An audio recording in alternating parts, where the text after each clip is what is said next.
Kung adunay reactive, aduna say proactive nga aksyon sa kapulisan batok sa problema sa illegal nga drugas sama sa community awareness. Pinagis pagbisita sa kapulisan sa mga dapit aron ipasabot ang daotang epekto sa paggamit og drugas. Kini ang sentro sa tulo ka adlaw nga panagtapok sa kapulisan gikan sa naglaing mga unit sa lalawigan sa Sugbong nga gipasigdahan sa NGO Drug Free World. Ani ang report. Taliwa sa ingusog ka kampanya sa mga otoridad batok sa ilegal nga drugas, nagbadayan paghihapon ang pagkuyanap niini sa katilingban. Sama sa multi-million pesos nga shabu nga nasakmit sa kapulisan.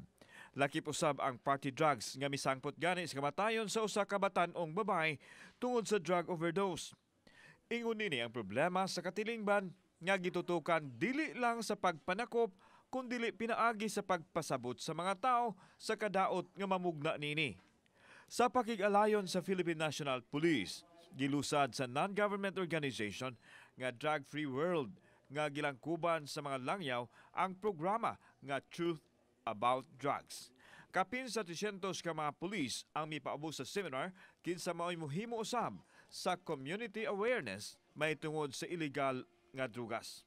We're training here the police on effective methods of how to communicate to their audience and get their message across so that the audience decide once getting the information to remain drug-free.